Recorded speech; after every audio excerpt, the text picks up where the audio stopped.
ആഞ്ഞടിക്കുന്ന പ്രതിഷേധത്തിൽ ആടിയുലയുകയാണ് ഇറാൻ. തലസ്ഥാനമായ ടെഹ്റാനിൽ നിന്നും പ്രക്ഷോഭം രാജ്യത്തിന്റെ ഭൂരിഭാഗം സ്ഥലങ്ങളിലേക്കും വ്യാപിച്ചു കഴിഞ്ഞു. പ്രതിഷേധം ശക്തമായതോടെ ഇന്റർനെറ്റ് നിരോധനം അടക്കം കടുത്ത നടപടികളിലേക്ക് കടക്കുകയാണ് ഭരണകൂടവും. പരമോന്നത നേതാവ് ആയത്തുള്ള അലി ഖമേനിക്കെതിരെ പ്രതിഷേധങ്ങൾ ശക്തമാകുമ്പോൾ ഒരു അധികാരമാറ്റത്തിനാണോ ഇറാൻ ഒരുങ്ങുന്നത്? സാന്ദ്ര എ ഷാജി തയ്യാറാക്കിയ റിപ്പോർട്ട് കാണാം.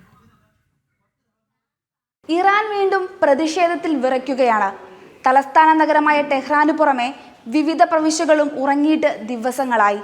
എങ്ങും പ്രതിഷേധ സ്വരങ്ങൾ.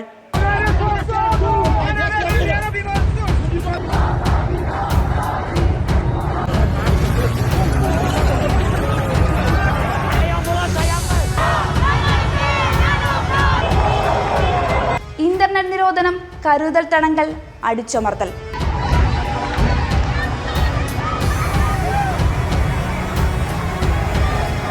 ഖമേനി പറയും പോലെ പ്രതിഷേധങ്ങൾക്ക് പിന്നിലെ കൂർമ്മബുദ്ധി അമേരിക്കൻ പ്രസിഡന്റ് ഡൊണാൾഡ് ട്രംപിന്റെയോ? വർദ്ധിച്ചു വരുന്ന ജീവിത ചെലവിലും പണപ്പെരുപ്പത്തിലും പ്രതിഷേധിച്ചാണ് ഇറാനിലെ ജനങ്ങൾ തെരുവിലിറങ്ങിയത്. ഭക്ഷ്യവസ്തുക്കളുടെ വില 72% വർദ്ധിച്ചത്. രാജ്യത്തെ പണപ്പെരുപ്പ് നിരക്ക് 52% ഉയർന്നു. ഇതോടെ ജനം തെരുവിലേക്കിറങ്ങി.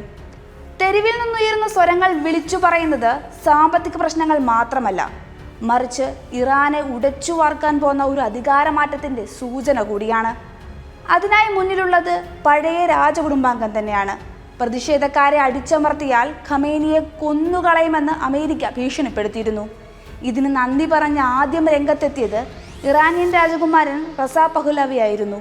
കടുത്ത സാമ്പത്തിക പ്രതിസന്ധിയിൽ നിന്നാണ് പ്രതിഷേധം തുടങ്ങുന്നത്. ഒരു വർഷത്തിനിടെ പണപ്പെരുപ്പത്തിൽ 30% വർധനയാണ് ഉണ്ടായത്. മാത്രമല്ല, ഇറാനിയൻ കറൻസിയായ റിയാലിന്റെ മൂല്യവും റെക്കോർഡ് തകർച്ച നേരിട്ടു. ഒരു $1 16 ലക്ഷം റിയാൽ എന്ന നിലയിലേക്ക് കൂപ്പുകുത്തിയിരുന്നു.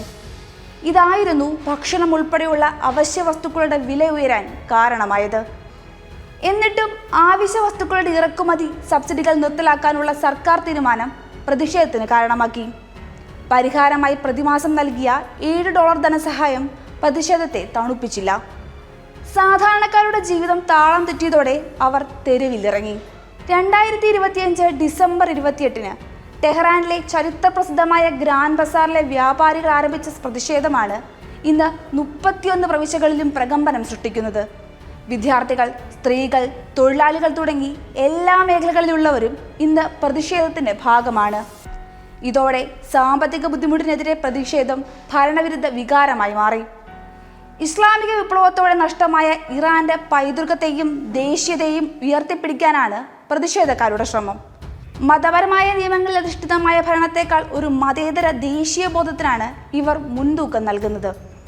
എന്നാൽ സ്ത്രീകൾക്കിത് സ്വാതന്ത്ര്യത്തിലേക്കുള്ള സമരമാണ്. നിർബന്ധിത ഹിജാബ് നിയമങ്ങൾ ലംഘിക്കുന്നതിലൂടെ അടിച്ചമർത്തപ്പെടുന്ന ഒരു ഭരണകൂടത്തെ തുടച്ചു നിൽക്കാനാണ് അവർ ശ്രമിക്കുന്നത്. അധികാരത്തെയും കർശനമായ സാമൂഹിക നിയന്ത്രണങ്ങളെയുമാണ് ഇവർ വെല്ലുവിളിക്കുന്നത്. 2022 ഡ്രസ് കോഡ് ലംഘിച്ചുവെന്നാരോപിച്ച് പോലീസ് കസ്റ്റഡിയിലെടുത്ത മെഹ്സ അമീനി മരിച്ചതിനെ തുടർന്ന് എരിഞ്ഞു തുടങ്ങിയ കനൽ കെടാതെ തുടരുന്നതിന്റെ ഉദാഹരണമാണ് ഇവരുടെ പ്രതിഷേധം.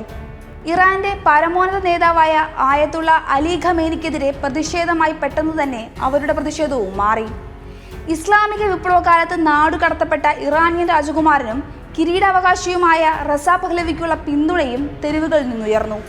റസാ പഹ്ലവി അതിനിടെ ഖമേനിക്കെതിരെ പ്രതിഷേധം ശക്തമാക്കാൻ ആഹ്വാനം ചെയ്തതും അസംഘടിതമായി പ്രതിഷേധിച്ചുകൊണ്ടിരുന്ന ജനങ്ങൾക്ക് കൂടുതൽ ഊർജമേകിയിട്ടുണ്ട്. പ്രതിഷേധം കടുത്തതോടെ രാജ്യത്ത് ഇന്റർനെറ്റ് വിച്ഛേദിച്ചു. പലരെയും കരുതൽ തടങ്കലിലാക്കി.